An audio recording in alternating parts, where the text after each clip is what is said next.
सबसे बड़ा शत्रु आपका मन है। अगर आपने अपने मन को अपने वश में कर लिया तो समझ लीजिए पक्का कि सारी दुनिया आपके मुट्ठी में है। आप जो करना चाहेंगे वह एकदम सरल सुगम सहजता से कर पाएंगे। जरा सा भी आपको भारी नहीं लगेगा, कठिन नहीं लगेगा। लेकिन मन को अपने वश में हमेशा करने के लिए सशक्त रहें। अगर एक भी सेकंड आप अपने मन को अपने लक्ष्य से छोड़ दिया और वह जरा सा इधर उधर भटका तो आपका कार्य बिल्कुल विघ्न बन जाएगा। क्योंकि जो हमारा मन है वो ही हट गया तो उसको सहज रीति से कौन करेगा। एक मन ही है जो चाहे वो करे। पूरे दिन पूरी रात हम क्या करते हैं? भोजन बनाया, खाया, चार बातें की सबसे, सो लिया, फिर उठे, फिर वही बातें, फिर कुछ खाने बनाने की व्यवस्था। अब मन कहाँ जा रहा कहाँ नहीं जा रहा कोई उस पर अंकुश नहीं, कोई देखने वाला नहीं। क्योंकि किसी श्रेष्ठ कार्य के विषय पर मेरा मन नहीं लगा हुआ है। हम यहाँ पर आए हैं तो केवल शरीर लेकर के और इसको खिलाने के लिए पिलाने के लिए नहीं आए हैं। यहाँ हमें भगवान ने जब भेजा तो बहुत बड़ा कार्य और बहुत सरल दे करके भेजा। हे रूहानी बच्चे, तुम धरती पर जा रहे हो, सृष्टि के सितारे हो, तो रोशनी बनाए रखना, अर्थात अपने विवेक को हमेशा जागृत अवस्था में रखना। ऐसा न हो कि जीवन चलाने के पीछे, शरीर के भरण पोषण के पीछे, सुख सुविधाओं के पीछे, मान शान के पीछे आप अपने मन को भटका दो और आप अपने पथ से अलग हो जाओ। इसी को तो पतन कहते हैं, इसी को गिरना कहते हैं। तो आप इसलिए इस सृष्टि पर नहीं जा रहे हो। अब हमें क्या भगवान की बात का जरा भी ख्याल नहीं रखना चाहिए? हम उनकी संतान हैं और उन्होंने हमको इस सृष्टि पर यह कह करके भेजा कि स्वयं सुखी रहना, औरों को सुखी रखना। गीता में भी कहा गया है कि अपने मन को गिरने नहीं देना,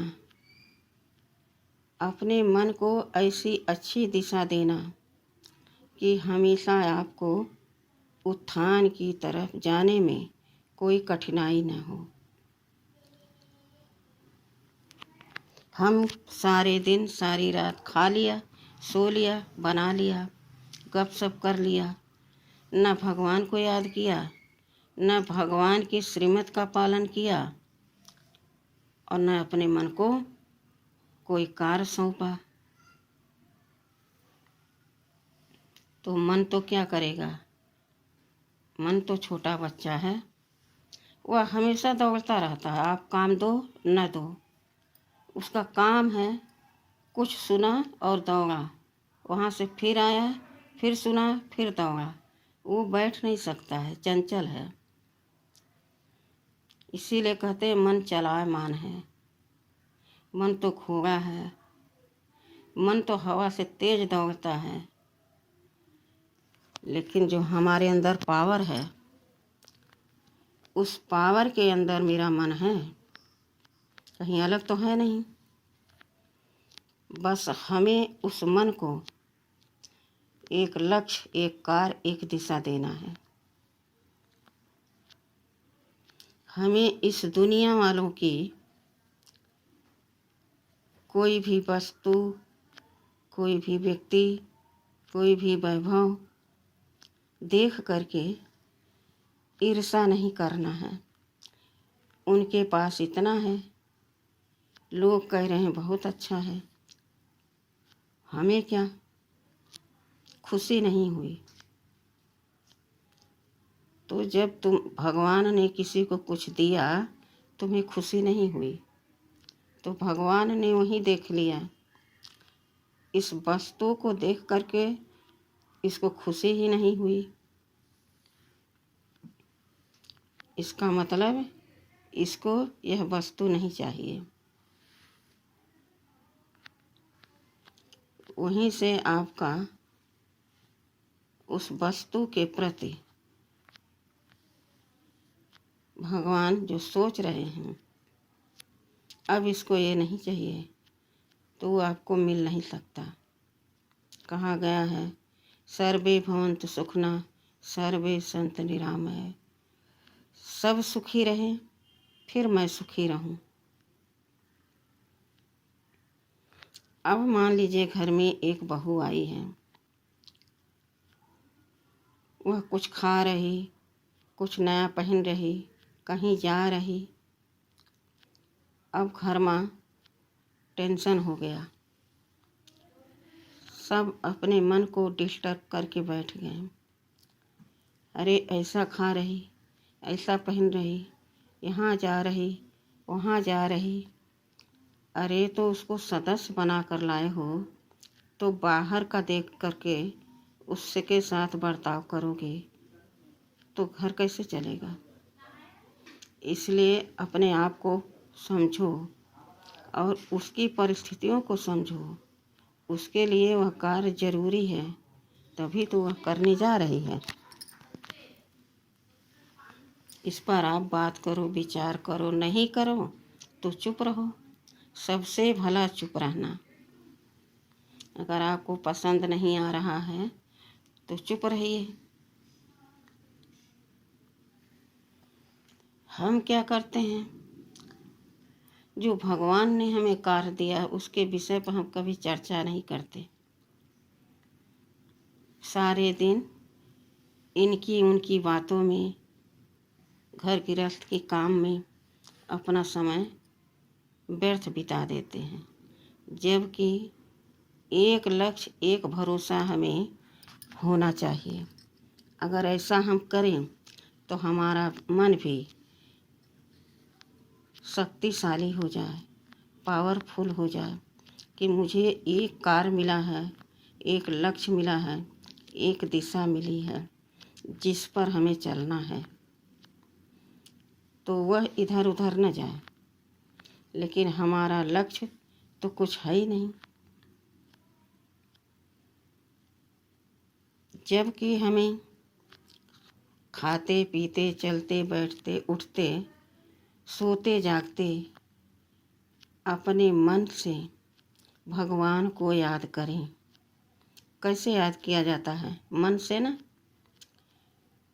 तो मन से याद करें तो मन हमारा बिजी रहेगा और हमको क्या मिलेगा? प्रॉफिट भगवान से। और मन हमारा कैसा होगा? शक्तिशाली। उसको भी पॉजिटिव एनर्जी हमेशा मिलती रहेगी।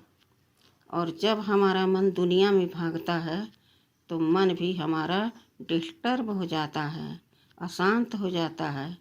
तो हम क्या कहते? अरे मेरा मन कहीं लग नहीं रहा है। मन को कहीं अच्छी जगह जब लगाओगे नहीं तो अपने आप से मन कैसे लगेगा? हमारे अंदर जितने ऑर्गन्स हैं उनको हम ऑर्डर करते हैं। किसी को प्रणाम करना हो तो हम कहते हैं कि फला व्यक्ति आया है, तुमसे बड़े हैं, उनका सम्मान करना चाहिए, प्रणाम करना चाहिए, तो हम झुकते हैं। तो कौन झुकती है? आत्मा। आत्मा अपना स्वधर्म श्रेष्ठ बनाती है। झुकना माना श्रेष्ठता अपनाना, और अकड़ के खड़ा रहना माना अपने आप को नीचा दिखाना, अपने आप को नीचे गिराना। तो मन को हमारे एक काम चाहिए। हम परमपिता परमात्मा की संतान हैं। उन्होंने हमें इतना सुंदर मन दिया, बुद्धि दिया, संस्कार दिया और स्वस्थ तन दिया और इस सृष्टि पर भेजा। हे मेरे रूहानी बच्चे, जाओ स्वतंत्र होकर इस धरती पर खेलो खाओ, खूब फूलो फलो, मगर मुझे मत भूलना। अगर मुझे भूल गए तो चाहे जितना भी यहाँ व्यवस्था कर लो, तुम्हें वो सुख शांति नहीं दे सकता। सुविधा देगा लेकिन सुख शांति नहीं देगा। अगर वैभव से हमें सुख शांति मिलता तो आज कितनों के पास कितना वैभव है, सब कुछ है, उनके आगे पीछे लोग हैं, गाड़ी बंगला है, लेकिन उनकी अंदरूनी पीड़ा को समझो। उनके पास जाकर बैठो 2 मिनट, फिर देखो क्या कहेंगे। अरे भैया, गद्दे पर सो नहीं सकते, ऐसा भोजन खा नहीं सकते, कहीं चल के जा नहीं सकते, मजबूर कौन हो गया? सबसे पहले मजबूर मेरा मन हो गया। मन डिस्टर्ब हो गया, क्योंकि इस तन में भी है ना मन। जब यह शरीर काम नहीं कर रहा तो मन कैसे जाए कहीं? उसका मन हो रहा है मैं ये खाऊं, लेकिन खा नहीं सकते। ऐसा पहने, लेकिन स्वस्थ शरीर नहीं तो पहन नहीं सकते। इसी कारण से भगवान ने कहा कि एक मैं हूँ, मुझसे जब तुम अपना नाता जोड़े रहोगे, सब कुछ तुम्हें परफेक्ट मिलता रहेगा। तुम्हारा जीवन हंसता खेलता कमल फूल के समान होगा। कोई कहे मैं तो ऐसे खुश हूँ, हर समय भगवान को कहाँ याद कर पाऊंगी। अरे भगवान को याद करना कोई बड़ी बात है क्या? सारे दिन हम कुछ न कुछ याद करते हैं। तो एक लक्ष्य रखो, हर कर्म करते, खाते पीते, बोलते, सोते, जागते, उठते बैठते, एक मेरा बाबा दूसरा न कोई। जहाँ कहा बाबा तहाँ सारा दर्द, सारी कमजोरी, सारी थकान आपको महसूस होगा कि दूर हो गई। यह सच बात है कि नहीं? अनुभवी लोग इस बात को जरूर स्वीकार करेंगे। ऐसे दुनिया में 2 प्रकार के लोग हैं। जो भगवान को अपना मानकर चलते हैं, उनके सानिध्य में अपना सारा कार्य करते हैं, उनको इस बात का जरूर विश्वास होगा और पता होगा। और जो लोग नहीं मानते, जैसा आया वैसा किया, वैसा खाया, वैसा बोला, वैसा विचार किया, उनके समझ में नहीं आएगा। वह इस बात को स्वीकार नहीं करेंगे। लेकिन सत्य तो यही है कि परमात्मा ही सब कुछ हमारा है। इस जीवन में रहते, घर गृहस्थ, इस समाज में रहते, एक बल एक भरोसा तो सारा संसार हमारी मुट्ठी में रहेगा। जिसका साथी हो भगवान, उसके साथ सब हो लेते हैं स्वतः, क्योंकि उनके अंदर जो सत्ता की शक्ति होती है उसका वाइब्रेशन हर तरफ फैलता रहता है। जितनी नकारात्मक ऊर्जा होती है सत्ता की शक्ति की ओरा से वह दूर होती जाती है। हम महसूस करते हैं कि हम भगवान की छत्र छाया में हैं। मेरे चारों तरफ एक ओरा है भगवान के शक्तियों का, और वह शक्ति के बीच में मैं हूँ, और मुझसे शक्ति परमात्मा दी हुई निकल रही है, चारों तरफ फैल रही है। तो एक भगवान के मार्ग पर चलने वाला व्यक्ति जब गड़बड़ रास्ते पर चल जाता है, वहाँ भी वातावरण शांत हो जाता है। उसके प्रभाव से, स्वभाव से, बोल से सब समझ जाते हैं कि यह व्यक्ति बहुत शांत रहता है, सच्चा है, अच्छा है, ईमानदार है। बोल से भी पहचान आती है। यह तो सत्य बात है। उसी जगह पर एक जुआड़ी, शराबी, बीड़ी सिगरेट वाला, गंदे आचरण वाला आके खड़ा हो गया, और वहाँ काफ़ी लोग हैं जो हैरान हो गए, देखकर अपने मन में गंदे ख्यालात विचार ला रहे हैं। देखो ये कहाँ से आ गया, कुछ कह भी नहीं पा रहे हैं। अब वहाँ से निकलना चाह रहे हैं। अब सोचो दोनों विचारों में कितना फर्क है, कितना अंतर है।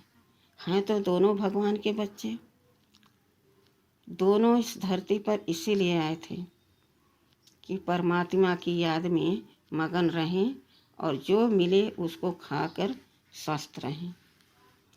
लेकिन ऐसा नहीं होगा, क्योंकि सबके कर्म अलग अलग हैं। जब इस शरीर को मैं धारण करती हूँ तो अगले जन्मों का जो मेरा शुभ कर्म और शुभ कर्म होता है वह दोनों मिलाकर यह तन बनता है। तभी हमको जिस समय हम पुण्य काम करे होते हैं उसका फल जब उदय होता है तो हमें सुख की प्राप्ति होती है। तो हम कहते हैं भगवान ने हमको बहुत कुछ दिया है, मैं बहुत सुखी हूँ, धनवान हूँ। और जिस समय पुण्य खत्म हुआ और पाप का फल आया तो हम क्या कहते हैं, भगवान ने हमको इतना दुख दिया, काहे का भगवान।